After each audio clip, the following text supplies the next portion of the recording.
आरोप लगा देश के ऊपर कि भारत की पुलिस, भारत की व्यवस्था, भारत की सत्ता व पार्टियां कभी मुसलमान को गृह मंत्री नहीं बनाती, क्योंकि उनको डर लगता है कि कहीं गद्दारी ना कर दे। हमने कहा कि शायद ऐसा होता होगा, शायद यही वजह है 1989 में वीपी सिंह की सरकार में भारत का पहला मुसलमान गृह मंत्री बना 8 दिसंबर 1989 को, 89 को। उस आदमी का नाम था मुफ्ती मोहम्मद सईद। 8 दिसंबर को बनता है और 8 दिसंबर को और 19 जनवरी के बीच में भी महीना भी पूरा नहीं हुआ था, और 19 जनवरी को पूरे कश्मीर के अंदर से 5.5 लाख कश्मीरी हिंदू पंडितों को मार के, रेप करके, बच्चों को उछाल उछाल के मारा है। टीपालाल टकरू उनके सबसे बड़े इंटेलेक्चुअल थे, बहुत बड़े थे। उनका जब सड़क पे मर्डर किया गया तो मोटरसाइकिल घुमा रहे थे उसके पीछे चारों तरफ, और कह रहे थे कि किसी ने इस काफिर को पानी दिया तो उसको भी हम नहीं छोड़ेंगे। न मुफ्ती की बेटी रोई, न अब्दुल्ला रोया, न कश्मीरियत कहीं आई, और चुपचाप खत्म हो गया। आज इसके बारे में कहीं बात नहीं होती। और उसी दौर में यह कोई कोइंसिडेंस नहीं है, क्योंकि मैं उसी थॉट से सोचता हूं जिस थॉट में रहा हूं। आप उस थॉट से सोचते हैं क्योंकि आप सब समाज के लोग हैं, आपने वैसा नहीं देखा। उसी दरमियान भारत के गृह मंत्री की बेटी का अपहरण हो गया। कोई जरा पूछ के वहां जाए, बाहर के विदेशी पत्रकारों की रिपोर्टिंग पढ़ ले भाई, हिंदुस्तानियों पे तो यकीन नहीं है। खुद ही कराया।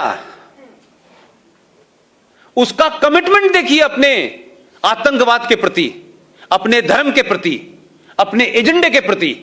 देश के गृह मंत्री ने अपनी बेटी का अपहरण कराया, वो तो घर में थी। उसके बदले में आपने 4 आतंकवादी छोड़ दिए, बेटी बेड के नीचे से बाहर आ गई। ये कोई छुपी हुई बात नहीं है भाई। उसी दरमियान में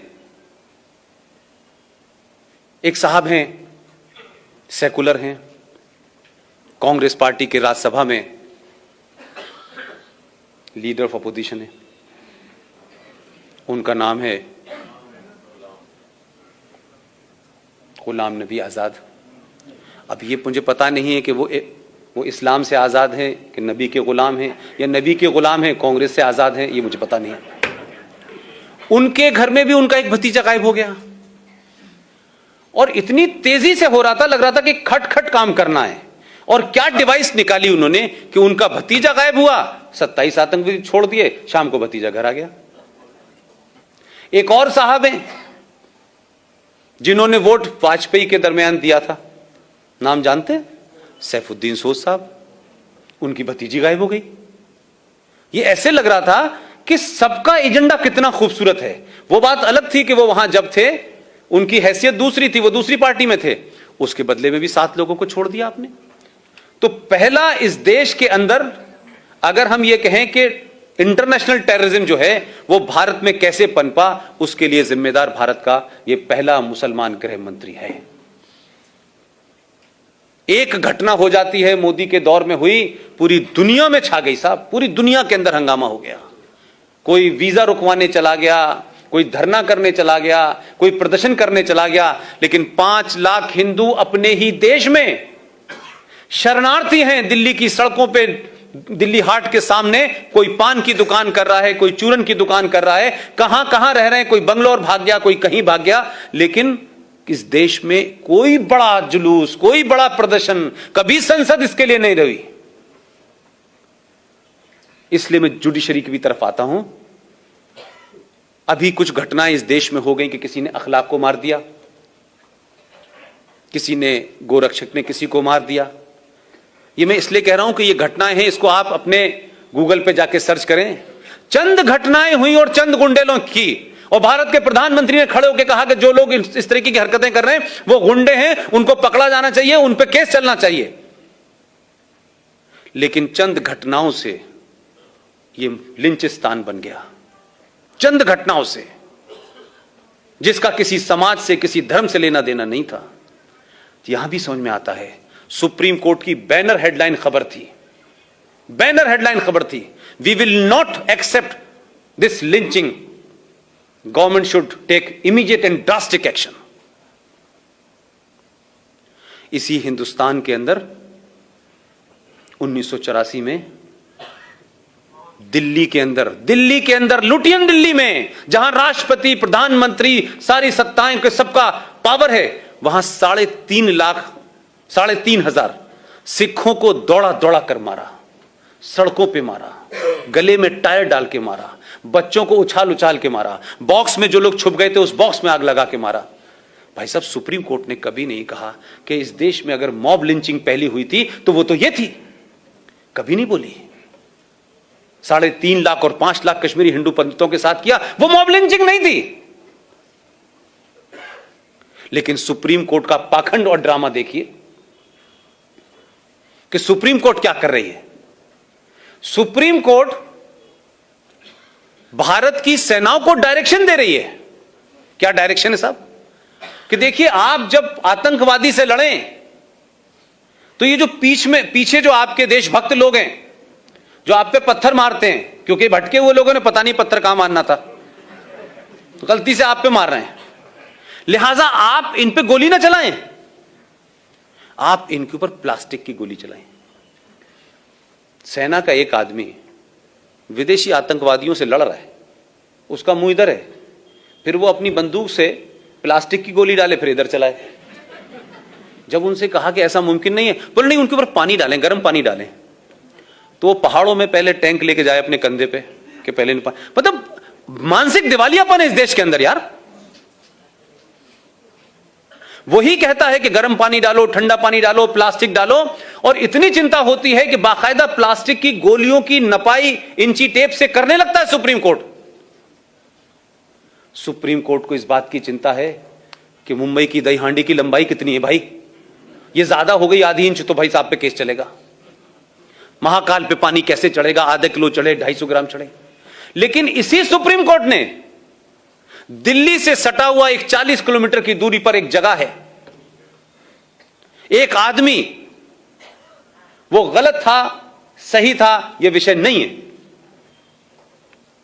वो किसी गलत काम में पकड़ा गया, यह बात अलग है कि वो भी वही सब कर रहा था। अगर 1400 साल पहले टेलीविजन होता तो तब भी यही हो रहा था। तो सुप्रीम कोर्ट ने हुआ क्या कि जब आपने कहा कि राम रहीम का ये जो पूरा इसका वो बना हुआ है, इसको ध्वस्त करना है और यहां बड़ी गंदगी हो रही है, बड़ी मारकाट हो रही है, तो सुप्रीम कोर्ट की बात सुनने से पहले आप ये देखिए कि मात्र दिल्ली से 40 किलोमीटर जो एनसीआर का इलाका है जहां सत्ता चलती है, आपने उन लोग जो उस राम रहीम के चाहने वाले थे, राम रहीम गलत था सही था यह विषय नहीं है मेरा, लेकिन राम रहीम के चाहने वालों ने पुलिस को उसकी जो बना हुआ था उसका बड़ा सा आश्रम उसमें जाने से रोका। ना तो उनके हाथ में डंडा था, ना AK-47 थी, ना वो किसी को मार सकते थे, रोकने का अधिकार था, एक डेमोक्रेसी में रोक रहे थे, वो आपको पूरा अधिकार था। ना इस देश में उन पे लाठीचार्ज हुआ, ना उनके ऊपर कैनन से पानी डाला गया। डीसीपी ने ऑर्डर दिया, पॉइंट ब्लैंक गोली चली और 34 लोग मर गए। सुप्रीम कोर्ट ने नहीं कहा कि आपको गर्म पानी डालना चाहिए था, आपको पानी नहीं डाला आपने तो आपको केन चलानी चाहिए, सुप्रीम कोर्ट ने कहा ही नहीं कुछ। वो तो भारत की सत्ता के खिलाफ नहीं लड़ रहे थे ना भाई, वो तो हथियार भी नहीं उठाए थे। ये पाखंड है आपके सुप्रीम कोर्ट का। आप उनसे उम्मीद कर रहे हैं कि वो डेट देंगे कि 6 तारीख को अयोध्या की सुनवाई होगी, फिर 6 तारीख को जज आएंगे, फिर जज के पेट में दर्द हो जाएगा, फिर जज चला जाएगा। इसलिए सुप्रीम कोर्ट नहीं, दुनिया की हर ताकत आपको टेक इट फॉर ग्रांटेड लेगी, क्योंकि आप सामूहिक तौर पे के ऊपर अपना गुस्सा नहीं निकालते हैं, आप बोलते नहीं हैं। मैंने इसीलिए कहा कि इस देश की मुख्यमंत्री कह सकती है ये बात, मुझे और आपको किसने रोका है? कंटेम्प्ट ऑफ कोर्ट होगा, ठीक है, कंटेम्प्ट ऑफ कोर्ट होगा, करें, 5, 10, 20, 50 लाख लोगों पे करेंगे, करिए। हम डरते क्यों है भाई? अब इस देश में भी हम डरेंगे भाई? महबूबा मुफ्ती को क्यों नहीं डर लगता और क्यों आपको डर लगता है? उस पे कंटेम्प्ट ऑफ कोर्ट क्यों नहीं होता कि वो सुप्रीम कोर्ट को कहती है कि हम तिरंगा नहीं उठाने देंगे अगर इससे आपने छेड़छाड़ की गई? वो केस सुप्रीम कोर्ट में चल रहा था भाई, हम बोलते नहीं। तो सुप्रीम कोर्ट अजीबोगरीब फैसले देती रहती है। इसलिए इस सुप्रीम कोर्ट भी ये जानती है कि ये समाज जो है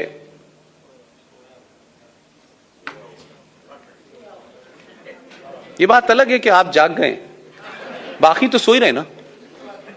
आपने जगाने भेजा इसे, वो चौकीदारी करके सीटी बजा बजा के जगा रहा है, लेकिन समझ नहीं रहे वो लोग कि भाई ये जगा रहा है, समझ में नहीं आ रहा। बस वो इतने ही सिंबॉलिक समझ रहे हैं, उसकी फिलॉसफी नहीं समझ पा रहे, क्योंकि उसके समझने के लिए ये चाहिए होता है।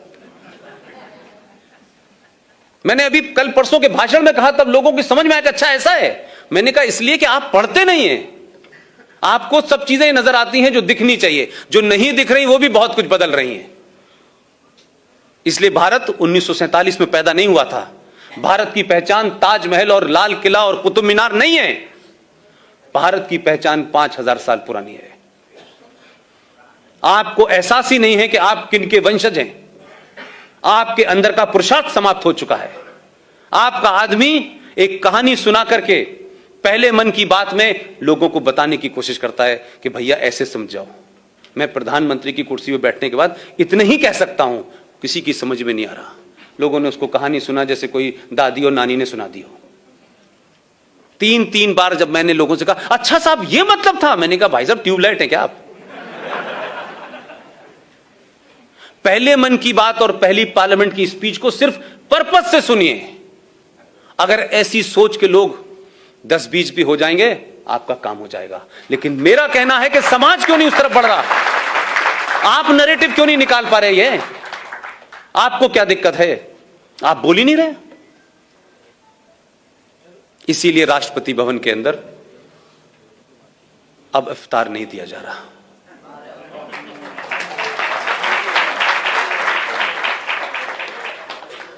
इसीलिए राष्ट्रपति भवन में आने वाले विदेशी मेहमानों को भोज के बाद ताजमहल की जो वो पहचान थी ना भारत की, क्योंकि हम लोग तो वहां ताज से चाय पी रहे थे, हमें क्या पता था ये पहचान भी बन जाएगी। वो दी जा रही थी कि ये भारत की पहचान है हर विदेशी आदमी को। एक कब्र, ताजमहल एक खूबसूरत कब्र है कि नहीं है? भाई दुनिया में कौन सा आदमी होगा कि आपके घर में कोई के भी कब्र अपने घर में जाके लग दीजिए? आप सोचो ना थोड़ी देर के लिए भाई। उसने कहा प्रणब मुखर्जी साहब से कि ये हम क्यों देते हैं, तो बोले ये तो परंपरा चली आ रही है। प्रणब मुखर्जी पहली बार मिल रहे थे, उन्हें पता नहीं है तो परंपरा तोड़ने का आदी है। अब उन्होंने कहा कि भाई ठीक है, बात खत्म हो गई। वो गए ही नहीं, वहीं राष्ट्रपति भवन में तय करके आए, वहीं के वहीं हिसाब करा उसने वहीं से अपनी टीम को बुलाया, राष्ट्रपति को बिठवाया, उनसे सिग्नेचर लिए और कहा कि अब दुनिया के सबसे बेहतरीन पब्लिशर जो है वो गीता बनाएगा और गीता भारत की पहचान दी जाएगी।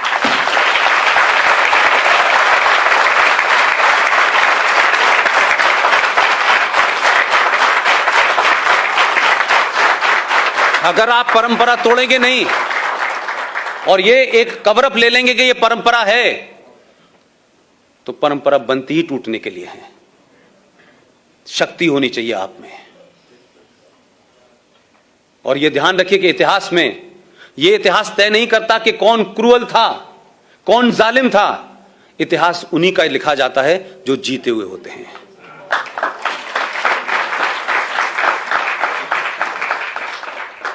आज आप पूरे दिल्ली के अंदर 57 सड़कें हैं, Aurangzeb road, Babur road, Akbar road, Shahjahan road, Humayun road, ये सारी रोड हैं।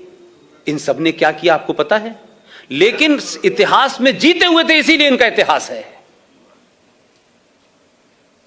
आप जब 2014 में जिस डॉक्टर को आपने जिताया,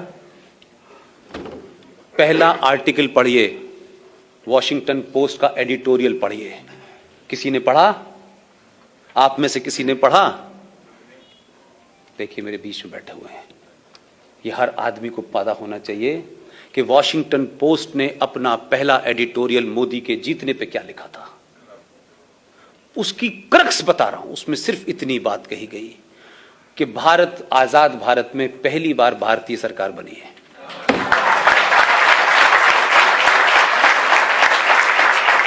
आप समझे न समझे, दुनिया जानती है आपको।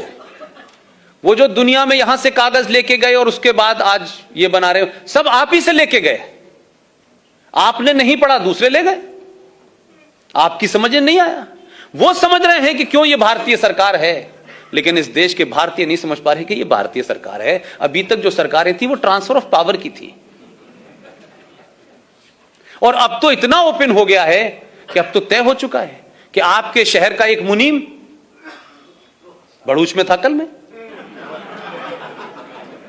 एक मुनीम और एक महिला सारे आदर और इज्जत के साथ, दो ही लोग देश चला रहे हैं। 150 साल पुरानी पार्टी को खत्म कर दिया। उसमें जो लोग कांग्रेसी थे उन्हें समाप्त करके उसमें कैसे कैसे नमूने रखे गए हैं। राज बब्बर, राजीव शुक्ला, ये सब ब्रोकर हैं, क्योंकि वो महिला जानती है कि वो यहां से पैदल है। और चाटुकारिता में, चापलूसी में भारतीय आज भी उतने ही हैं जो 70 साल पहले थे। इस कमजोरी को ध्यान में रखते हुए वो पूरे लोगों को नचा रही है, और 10 साल तक आपके देश को उसने अंदर से खोखला कर दिया है। और उस मुनीम ने और उस महिला ने मिलके जिस बात का दर्द मुझे है, बाकी चीजें हैं, जिसका दर्द मुझे है वो मैं आपसे शेयर करना चाहता हूं। मुझे टिकट लेनी नहीं थी, ना मेरा कोई लेना देना। मेरे बाप भी फ्रीडम मूवमेंट में थे, वो भी मेरा दर्द नहीं है। इस मुनीम ने और इस महिला ने, दो लोगों ने मिलके आधुनिक भारत के चाणक्य, 12-13 भाषाओं का ज्ञाता, महान बुद्धिमान लीडर, उसको दिल्ली में दफन नहीं होने दिया कि इसकी कब्र कहीं दिल्ली में न बने। और जहां वो गया और जहां अंतिम संस्कार हुआ, ऐसा इंश्योर किया कि उसकी लाश को कुत्ते खा रहे थे, कुत्तों ने खाया है। और उसके परिवार को समाप्त करने के लिए कैसे कैसे मुकदमे गए। कोई लड़का कहीं भाग गया, किसी ने सुसाइड कर लिया, उसका नामो निशान नहीं है। हमने उसके बारे में नहीं पूछा। एक महिला और एक मुनीम, यह सवाल नहीं पूछा हमने किसी से कि उसकी डेड बॉडी, जो बचपन से लेके अपने अंतिम समय तक कांग्रेसी था, 24 अकबर रोड पे आखिरी उसके दर्शन के लिए 24 अकबर रोड के दरवाजों पे इंस्ट्रक्शन था कि खोला नहीं जाएगा। वो प्राइवेट लिमिटेड बना देती है इस आधुनिक भारत में। तो भाई, अंग्रेज तो थोड़े बहुत ज्यादा थे, तब आप उनके चाटुकारिता कर रहे थे, तब आप उनके पीछे लगे हुए, तो समझ में आता है। आज तो 100% आप थे। एक महिला ने आपको 10 साल नचा के रखा, हम कोई नहीं बोले, क्योंकि नरसिम्हा राव से हमारा कोई संबंध नहीं है। वो इस पार्टी का था, उस पार्टी का था, लेकिन आधुनिक भारत का चाणक्य था। बहुत पास से मैंने चीजें देखी हैं उनकी, और एक चीज तो वो पूरी दुनिया के सामने करके गए।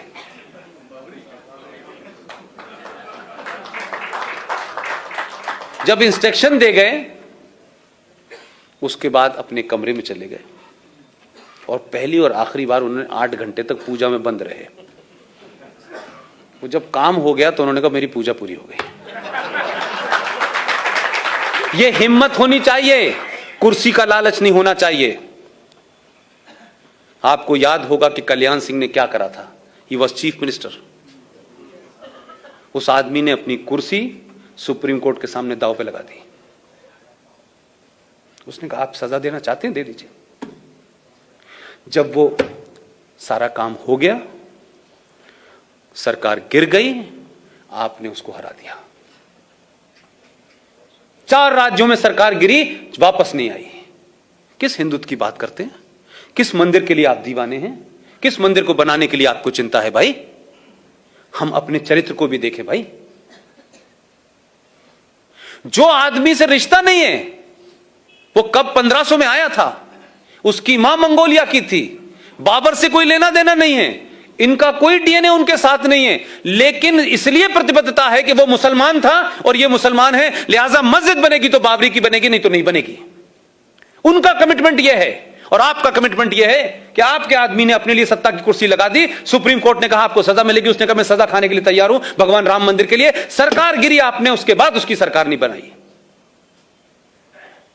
इसलिए लोगों को लगता है, जो लोग कह रहे हैं मंदिर बनाओ मंदिर बनाओ मंदिर बनाओ, वो मंदिर तो बन जाएगा लेकिन 7 RCR का मंदिर गिर जाएगा। मेरे लिए वो मंदिर इंपॉर्टेंट है। इस मंदिर को तो फिर बना लीजिएगा। वो आधुनिक भारत का चाणक्य अपनी पूजा करके समाप्त कर गया, अब वहां मस्जिद नहीं बन सकती, इतना वो इंश्योर कर गया है। अब आप बनाएं, ये बनाएं, वो बनाएं, बनाते रहिएगा। जिस दिन इस मानसिकता से सत्ता पे बैठने वाले लोग तय करेंगे कि अगला दिन रहें या ना रहें, लेकिन इस देश में अपने समाज को 700 साल की गुलामी की मानसिकता से निकालने के लिए अगर कोई कीमत देनी है तो देने के लिए तैयार हूं, तब बात बनेगी। ऐसे नहीं बनने वाली बात। आज तो आपकी 20 राज्यों में सरकार है, मात्र 40 MP होने के बाद पूरे देश में हंगामा रहता है। हर छोटी छोटी बात पर नैरेटिव बन जाता है। हम नैरेटिव क्यों नहीं बनाते भाई? हम जगह जगह सवाल क्यों नहीं खड़ा करते? हम इन लोगों को क्यों नहीं पकड़ते जो जब घूम रहे हैं, ये NGO के पैसे पे जो पल रहे थे? सब काम मोदी का है, सब काम प्राइम मिनिस्टर करेगा, सब योगी करेगा, कुछ हम भी करेंगे कि नहीं करेंगे भाई? हमारी कोई जिम्मेदारी नहीं समाज के प्रति। लाइट चली गई यार, मोदी बड़ा पागल आदमी, क्या लाइट चली गई यार, बताइए क्या आदमी? नहीं हटाओ यार। हम इतने बौने और छोटे हो गए। कितने लोगों ने कोशिश की। अभी JNU में 2 महीने पहले मुझे गलती से वहां बुला लिया था उन्होंने, सावरकर के एक उनकी पुण्यतिथि के ऊपर। मैंने उनसे कहा आप JNU में आइए, सावरकर के ऊपर 3 घंटे का जो नाटक बना है वो करिए, और वाइस चांसलर से कह के मैंने कहा सावरकर की ये मूर्ति हम देख के जा रहे हैं, इसे जब दिल चाहे जब लगवा दीजिएगा। आप सोच सकते हैं JNU में हो सकता है? सावरकर के ऊपर 3 घंटे का प्रोग्राम हमने कराया।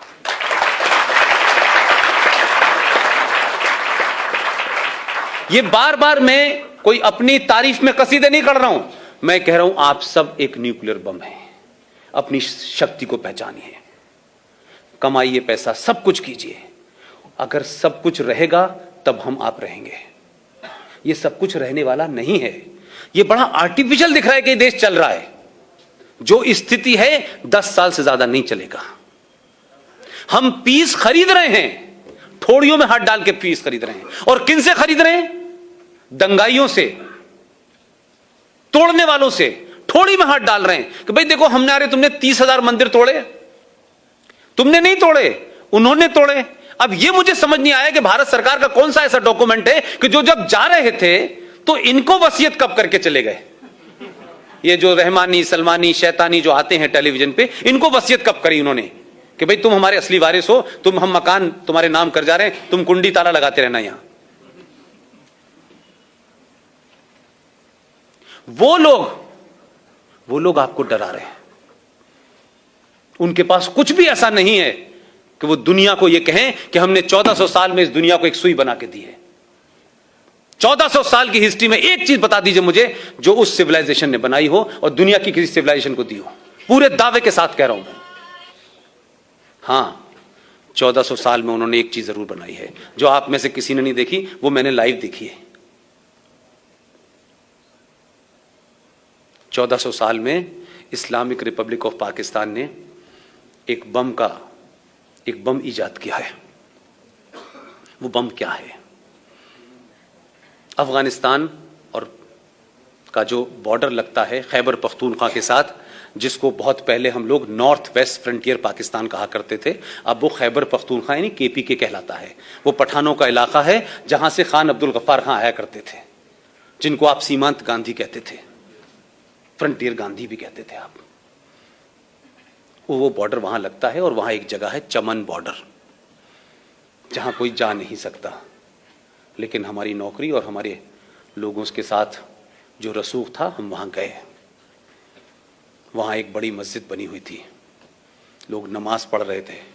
नमाज खत्म हुई, इमाम साहब ने घोषणा की, हमारे बीच में आज जनाब रफीक साहब वल्द फलाने, वल्द मीन उनका किसका बेटा, यहाँ का रहने वाला है, जिहाद के लिए अल्लाह की राह में आज फिदाइन हमले के लिए तैयार होके जा रहे हैं। और सब कहते थे आमीन।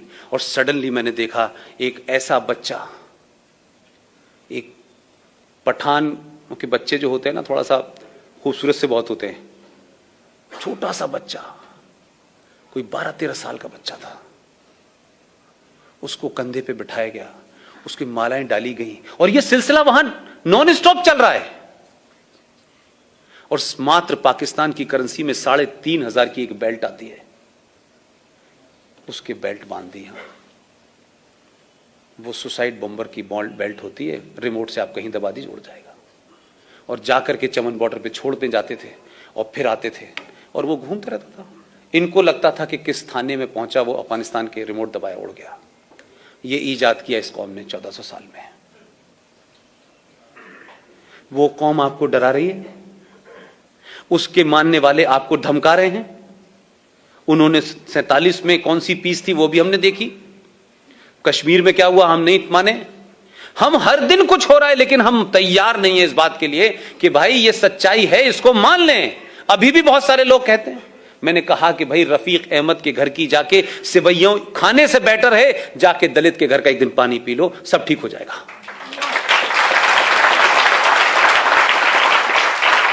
आप इसलिए नहीं हार रहे कि आप में पुरुषार्थ की कमी है, इसलिए नहीं हार रहे। आप इसलिए हार रहे हैं कि आपने अपने ही लोगों को अपने ही कारणों से धीरे धीरे अलग कर दिया है। जो लोग जय भीम और जय मीम का नारा पूरे देश में लगा रहे हैं, मैं उनसे बड़े ईमानदारी के साथ चिल्ला के पूछता हूं। प्रकाश अंबेडकर बड़े नाराज हैं। उन्होंने कहा आप तो दलित नहीं, आप क्यों ऐसा कह रहे हैं। मैंने कहा दलितों की बात करने के लिए दलित होने की जरूरत थी, गांधी जी तो दलित नहीं थे। जो जिन्हा साहब मुस्लिम लीग के एक आदमी को जो बंगाल से जीतता था उसको अपने साथ लेके गए और कंधे पे हाथ रख के उन्होंने कहा कि इन ब्राह्मणों ने जो आपके साथ किया है वो हमारे साथ भी किया है, हम दोनों इनके मारे हुए हैं, लिहाजा हम दोनों को अपनी मुश्तरका ताकत पे यकीन करना चाहिए और आप पाकिस्तान चलिए, हम पाकिस्तान का आपको पहला लॉ मिनिस्टर बनाते हैं। वो बंगाल से चले गए, लॉ मिनिस्टर बने और लॉ मिनिस्टर के बाद जब उनको पता चला कि पाकिस्तान के अंदर 10% दलित था at the time of division, जब वो खबरें पढ़ते थे, जब वो देखते थे कि हर दूसरे दिन एक रेप हो रहा है, हर दूसरे दिन एक कन्वर्जन हो रहा है, हर दलित लड़की को उठाया जा रहा है, तो उस बीच में जिन्ना साहब तो अल्लाह को प्यारे हो गए। एक दिन वो रोने लगे और रोते रोते उन्होंने लियाकत अली खान जो पाकिस्तान के पहले प्राइम मिनिस्टर थे, जो अलीगढ़ यूनिवर्सिटी से गए थे, उनके सामने कहा कि मुझसे तो इतना वादा किया गया था, आज दलितों की स्थिति तो पाकिस्तान में बहुत खराब है। तो उनसे जो शब्द बोले गए, आप लोग गूगल पे जाइएगा और जोगिंदर नाथ मंडल पाकिस्तान के पहले लॉ मिनिस्टर का पूरा लेटर पढ़ लीजिएगा, आपको सच्चाई पता चल जाएगी।